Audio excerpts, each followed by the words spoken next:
네, 오늘은 여러분들께 조금 중요한 소식을 전달을 해드리려고 합니다. 트럼프 대통령이 본인의 SNS인 트루스 소셜에 여러 가지 글들을 올리는데요. 이번에 다시 한번 선거에 대해서 언급을 한 그런 글이 올라와서 여러분들께 좀 전달을 해드리고, 그리고 클린턴이 한국에 방문을 해서 어떤 식으로 이루어지고 있는데 여러분 그 상황에서 또 격변하는 상황들이 있습니다. 이 정황을 여러분들께 좀 전달을 해드리려고 합니다.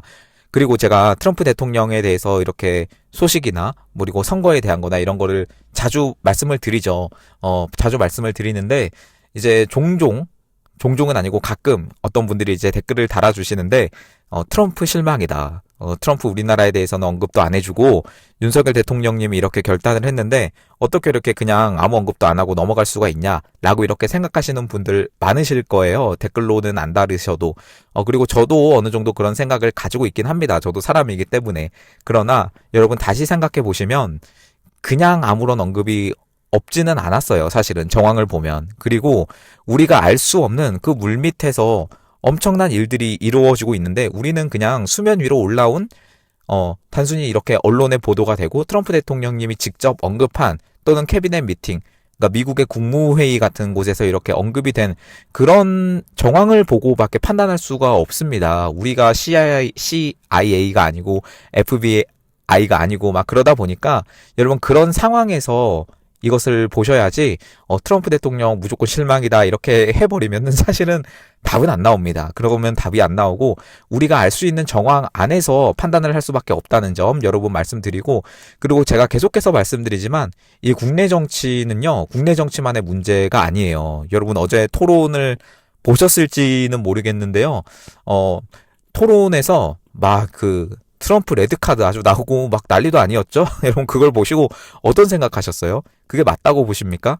여러분들의 판단에 제가 맡기겠지만 여러분 지금은 트럼프 대통령이 마지막 대통령 지금 2기 임기를 이제 시작을 했습니다. 한 이제 4개월 정도 됐는데요.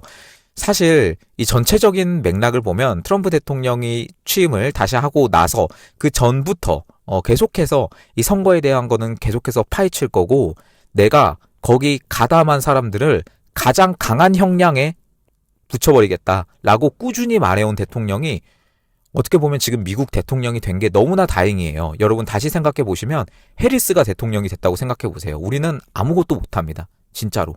네, 여러분 그렇습니다. 이거를 알고 여러분 제가 이 소식을 전달을 해 드릴 건데요. 제 말에 공감을 이제 쭉 보신 분들은 많이 하실 거예요.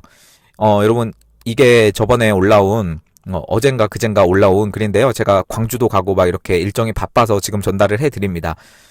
누구든지 이 오토펜을 통제한 사람이 누구든 그 인물은 지금 이 순간 점점 더 큰 스캔들의 중심이 되어가고 있다라고 이렇게 해서 이 글을 시작으로 이렇게 쭉 하는데요. 글이 길어요. 그래서 여러분이 이해가 가시려면 이 먼저 오토펜이라는 것에 대해서 알아야 됩니다.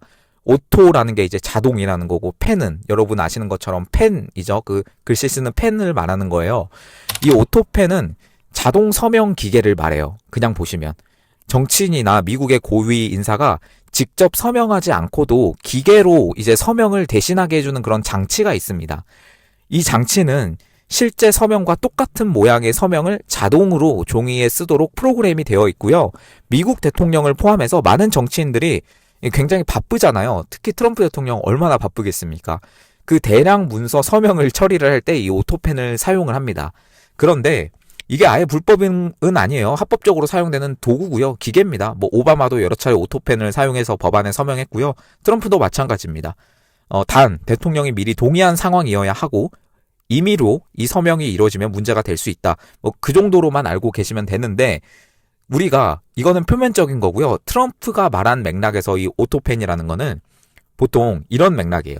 바이든에 대해서 좀 많이 말합니다. 바이든에 대해서 많이 비판을 하죠. 바이든이 어떤 중요한 문서나 법안에 오토펜으로 서명했다고 이제 트럼프 대통령은 계속해서 주장을 하시고요. 실제로는 바이든이 동의한 게 아니고 정당성이 부족하다. 즉 예를 들어서 군사 원조나 긴급 법안이나 이런 거 여러분 굉장히 미국에서 예민하고 중요한 주제 아니겠습니까? 미국뿐만 아니라 그렇지만, 그런데 거기에 오토펜 서명이 쓰인 경우에는 트럼프가 이것을 비판적으로 계속해서 언급을 했어요. 진짜 대통령이 맞느냐, 바이든에 대해서. 이런 말은 계속했죠.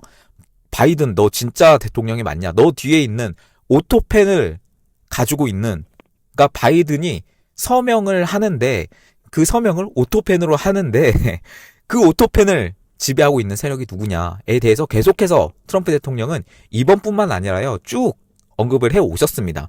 그래서 이번 맥락도 거기서 보셔야 돼요. 이게 여러분 다시 한번 보여드리지만 글이 꽤 길어서요. 제가 쭉 이렇게 읽어드리겠습니다. 이거는 여러분 좀 다 읽어드리고 조금 해석이 제가 잘 했다고 여러분 생각을 합니다만 그대로 읽어드릴게요. 네. 그래서 이 오토펜이라는 거를 알고 여러분들이 이 전체 맥락을 이해하셔야 돼요. 자, 지금부터 읽어드리겠습니다.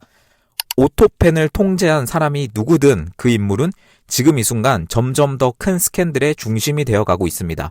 이것은 진짜 범죄의 핵심적인 부분이며 바로 2020년 대통령 선거가 조작되고 도난당했다는 사실입니다.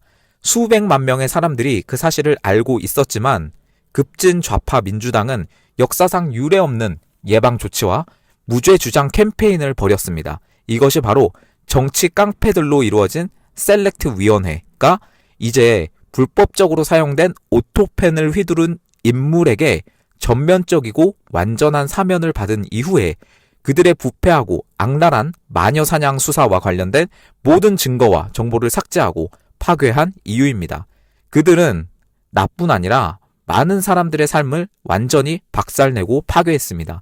이 역사적인 범죄는 더러운 경찰 제임스 코미와 오바마, 무능하고 인지 능력이 떨어지는 졸린 조 바이든, 이 조 바이든을 이렇게 조금 놀려서 말합니다. 트럼프 대통령이 슬리피 조 바이든이라고 해서 졸린 조 바이든, 그리고 이제는 매우 유명해진 나의 주장, 즉 그들이 내 캠페인을 도청했다라는 발언에서 시작됐다는 점을 기억하세요. 오토펜을 통제한 사람이 누구인지가 시작일 뿐입니다. 가장 큰 범죄는 바로 2020년 대통령 선거가 조작되었다는 것입니다. 나는 마가 수백만 표 차이로 선거에서 승리를 했고 모두가 그것을 알고 있습니다. 하나님이여 미국을 축복해 주세요. 우리의 싸움은 이제 막 시작되었습니다. 라고 여러분 글을 남겼습니다. 여러분 어떻게 보십니까?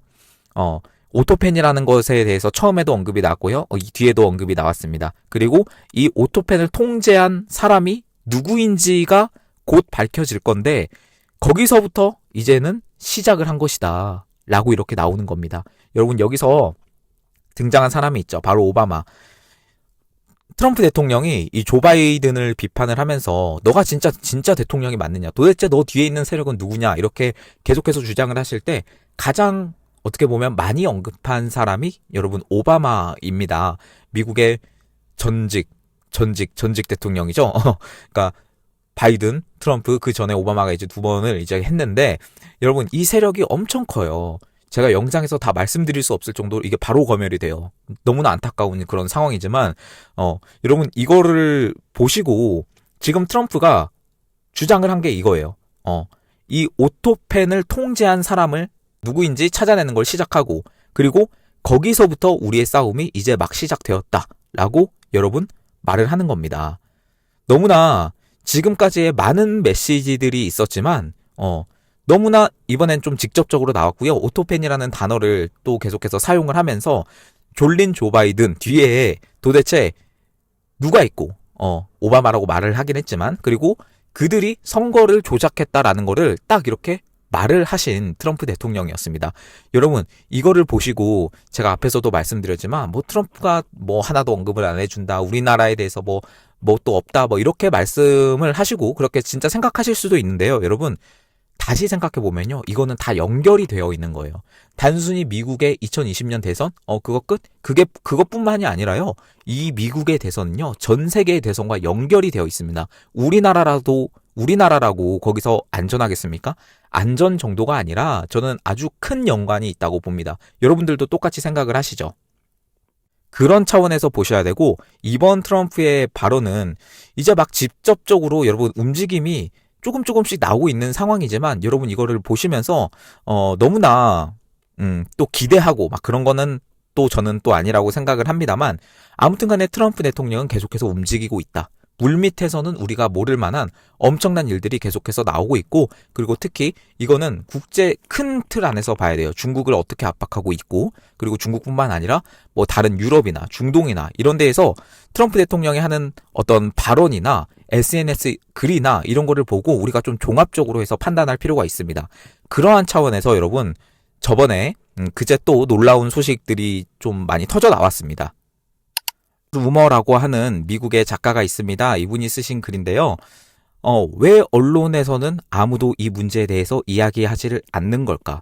빌 클린턴이 이번 주말 한국에서 모금 행사를 열 예정이다 라고 들었습니다. 라고 이렇게 로라 루머라고 하는 이제 작가가 글을 올렸는데요. 여러분, 클린턴이 5월 18일, 그러니까 어제부터 해서 이제 한국에 들어와서 참 아이러니한 시기죠. 여러분, 지금 대선을 앞두고 정말 아이러니한 시기인데, 이때 클린턴이라는 사람이 한국에 들어와서 이러한 모금 행사라고 하지만, 여러분, 모금 행사만 진짜 하고 갈 거라고 그렇게 순진하게 생각하시는 분은 없으시죠? 제 구독자 정도 되시면 그럴 거라고 생각을 합니다. 여러분, 클린턴 같은 경우는 앞에서 제가 말씀드린 그 트럼프 대통령의 글에 나와 있던 오바마 쪽과 굉장히 연관이 깊죠? 미국은 좀 이렇게 가문으로 좀 움직이는 그런 경향이 있기 때문에 고위층으로 갈수록 이 클린턴 가문도 이 미국의 오토팬이라고 하는 그런 쪽과 굉장히 연관이 깊다라고 볼 수 있겠습니다. 이 로라 루머가 또 글을 썼는데요. 전 대통령 빌 클린턴이 한국을 방문하는 동안 그는 한국에서 가장 부유한 사람인 억만장자 마이클 킴의 집에 열리는 회의에 참석할 예정입니다.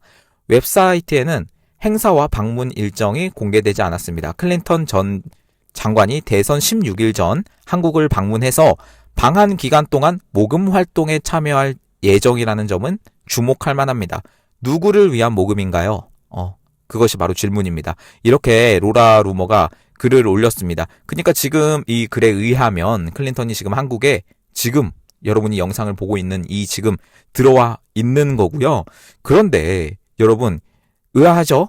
여기에 나온 그 마이클 킴, 도대체 마이클 킴이 누구냐? 한국에 있는 억만장자 마이클 킴을 만나서 거기서 회의를 한다고 하는데요. 여러분, 그게 누구냐면 바로 MBK의 김병주 회장입니다. 여러분, MBK라고 혹시 들어보신 분 많으실 것 같은데, 여러분 지금 MBK 하면 바로 또 생각나는 게 있어야 돼요. 어디냐면 바로 고려 아연입니다. MBK 같은 경우는요, 그 좀 약간의 미국 쪽이라기보다는 좀 중국 쪽과 연관이 된 유명한 기업 사냥꾼이라고 보시면 돼요. 기업 사냥꾼. 기업을 인수합병하면서 약간 이런 식으로 좀 잡아먹는 합법적 인수합병이라고는 하지만 인수합병의 종류가 여러 가지가 있어요. 뭐 적대적 M&A도 있고 뭐 여러 가지가 있는데 그래서 이번에 여러분 제가 고려 아연에 대한 영상을 몇 번 올려드렸는데요. 거기를 이제 인수합병 하려고 하는 곳이 바로 MBK라는 곳이에요. 그런데 미국이 나서가지고 미국 국무부나 뭐 그런 쪽에서 나서가지고 이 고려 아연은 정말 중요한 기업이고 우리의 어떤 광물이나 그리고 미국 방산이나 반도체 여러 가지 배터리 이런 데 들어가는 금속을 생산하는 그런 기업이기 때문에 한국에 있어서 전략적 파트너십으로서 굉장히 중요한 기업이다 라고 해서 결국에는 일단은 막아냈어요. 고려 아연이. MBK 대주주가 중국이고요. 그리고 클린턴이 방문을 지금 해서 MBK 김병주 회장을 만납니다. 그런데 여러분 어떤 일이 있느냐 하면 바로 이 검찰이 서울중앙지검의 반부패 수사 3부의 부장 이승학 검사가 이게 5월 17일 기사예요. 5월 17일. 인천국제공항에 귀국한 김병주 회장을 압수수색했다는 기사가 여러분 나왔습니다. 이 의혹이 그 홈플러스 채권 사기 의혹으로 해서 그 정점에 있는 MBK의 김병주 회장을 귀국을 해서 이제 검찰이 압수수색을 한 건데요. 검찰이 이 김병주의 휴대전화를 비롯한 수사 관련 자료를 확보를 했다라고 전해졌습니다. 그리고 이게 이번에만 일어난 게 아니고요. 그 앞서서 지난달 28일에, 그러니까 4월 28일에 특정경제범죄 가중처벌법 사기 및 자본시장법 위반 등 혐의로 홈플러스 본사 그리고 홈플러스 대주주인 사모펀드 운영사 MBK 파트너스 사무실에 대해서 압수수색을 이미 4월 28일에 진행을 했습니다. 여기 대상에는 김병주 MBK 회장 그리고 김광일 MBK 부회장, 그리고 홈플러스 공동대표, 조주현 홈플러스 대표, 여기에 주거지들이 이제 포함이 됐습니다. 근데 이때는요, 이 김병주라는 사람이 해외 체류 중인 상태였어요. 그렇기 때문에 핵심 물증으로 추정되는 이 김병주의 휴대폰을 확보를 하지 못했다는 말이에요. 그런데 이 검찰이 5월 17일 날 김병주가 오늘 들어온다, 인천공항으로 이것을 포착을 해가지고 재차 압수수색을 집행을 한 것으로 알려졌습니다. 이 홈플러스 채권 사기 의혹이요, 홈플러스 아시죠? 대형 유통업체.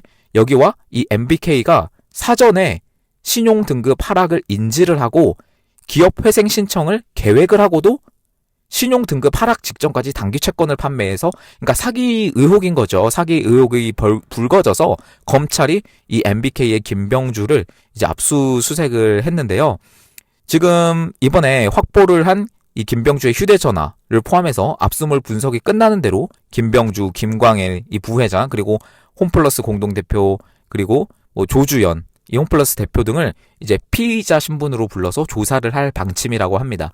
여러분, 검찰을 지금 우리가 뭐 믿는다, 그리고 뭐 검찰이 제대로 수사할 거다, 뭐 그렇게 여러분 믿을 수 있는 상황은 아니죠. 지금 윤석열 대통령님이 형사 재판을 하고 계시고 거기에 또 이제 또 검찰이 좀 연루돼 있고 막 그렇지만, 여러분 이걸 보시고 뭐 검찰을 믿는다 막 안 믿는다 그런 문제를 떠나서 클린턴이 지금 한국에 들어오고 근데 클린턴이 김병주를 만났는데 김병주는 압수수색을 당하고, 여러분 이런 상황을 보셔야지 제가 초반에 말씀드린 것처럼 이 한 단편만 보고 이렇게 트럼프가 우리를 안 도와준다 이런 식으로 나가버리면은 사실은 답이 없다는 겁니다.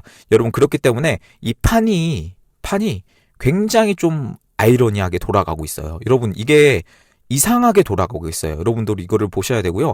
그리고 또 이거를 맞춰서 트럼프가 클린턴이라는 사람을 또 언급을 했습니다. 정말 심상치 않아요. 여러분, 이게 그냥 뭐 이제 미국이 뭐 큰 거 온다 그런 차원에서 말씀드리는 게 아니고 이 정황을 보셔야 돼요. 뭐라고 말을 했냐면, 이번에 미국에서 그 무디스 아시죠? 무디스 신용 등급을 이제 정하는 판단을 하는 그런 기업인데요. 미국의 신용 등급을 하향 조정을 했어요. 무디스라는 그 기업이. 그거를 보고 트럼프 대통령이 직접 뭐라고 했냐면, 이번에 또 클린턴이 언급이 된 거예요. 무디스는 클린턴 후원자다 라고 백악관이, 이 트럼프 대통령이 직접 이 무디스를 비판을 했습니다.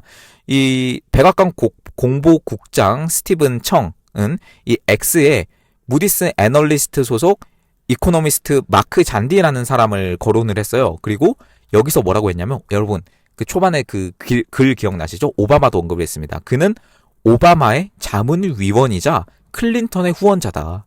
그러니까 무디스 그 사람 마크 잔디라는 사람을 두고 백악관에서 이렇게 직접 언급을 한 거예요. 이어서, 그리고 그는 2016년부터 네버 트럼퍼가 뭐냐면 그러니까 쉽게 말하면 반 트럼프 진영에 있는 사람, 네버 트럼퍼라고 해서 2016년부터 네버 트럼퍼로 활동했다.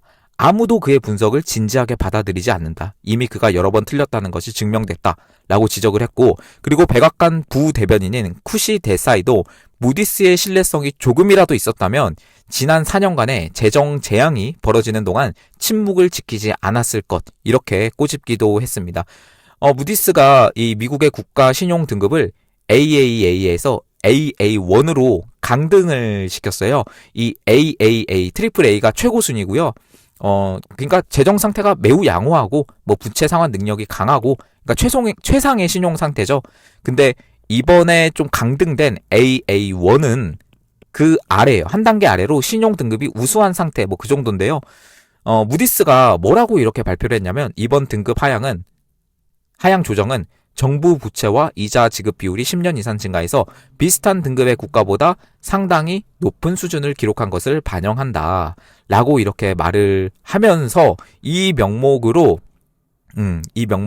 미국의 국가 신용 등급을 하향을 했습니다. 그런데 여러분, 클린턴의 이런 활동들, 여러분 너무 이상합니다. 그리고 여러분 아시는 것처럼 트럼프 일기 때 트럼프 대통령이 그 힐러리 클린턴하고 이렇게 뭐 대선 토론도 하고 여러분 결국에는 이겨서 압승을 해서 트럼프 대통령이 일기 대통령이 됐었죠.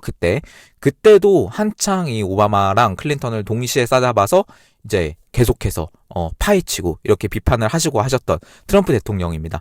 여러분 이걸 보시고 여러분들이 쭉 들어보시고 이 판을 보시고 어떻게 생각하는지 여러분 댓글로 자연스럽게 남겨주시면 좋을 것 같아요. 그리고 여러분 지금 대선판이 막 이렇게 돌아가고 있고, 정말, 막 이렇게 바쁩니다. 막 토론도 하고 있고, 어제 막, 다시 한번 말씀드리자면 트럼프 레드카드? 여러분 그거 보셨습니까? 네.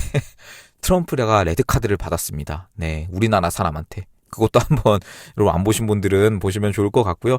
네, 여러분 그렇습니다. 여러분 지금 이런 상황이고요. 이 정황을 보시고 여러분들이 잘 판단을 하시는 분들 됐으면 좋겠습니다. 국제 정치를 보셔야 돼요. 사실은 국제 정치 없이 국내 정치만 보면요, 이 상황 자체가 전혀 이해가 안 갑니다. 전혀 이해가 안 가요. 그리고 너무나 단편적인 시각만 가지게 되고 쉽게 말해서 우물안 개구리가 됩니다. 여러분 적어도 저희 구독자님들은 그러지 않기를 바라는 마음에서 제가 또 이 트럼프 대통령님의 소식을 전달을 해드리고요. 트럼프 대통령의 큰 어떤 사명이라고 하면 이 선거 까는 거예요. 이거는 본인이 계속해서 말씀드린 거예요. 그리고 이기 정부 시작하기 전부터 계속해서 말씀해 오신 거기 때문에 지금 여러분 언급을 안 해서 트럼프한테 실망했다라고 말하기에는 사실은 이 더 큰 맥락을 보면 사실은 그렇게 말씀을 하기는 좀 어려운 상황이기도 합니다. 네, 여러분 지금 오늘 제가 이렇게 소식을 전달을 해드렸는데요. 계속해서 여러분 우파 유튜버들의 그 알고리즘에 문제가 많습니다. 여러분들도 아시겠지만 이 구독자님들조차도 이거를 느낄 정도예요. 여러분 저는 얼마나 느끼겠습니까? 여러분 이 멤버십 가입이랑 제가 이 댓글에 달아놓습니다. 고정 댓글에 달아놓는데요. 그리고 계좌로 이렇게 계속해서 후원해주시는 분들 정말 감사드리고 여러분들 덕분에 이렇게 채널이 운영되고 라이브도 하고 이렇게 할 수 있습니다. 여러분 정말 감사드리고요. 마지막으로 영상 하단 참고 부탁드리면서 오늘 영상 여기서 마무리하도록 하겠습니다. 감사합니다.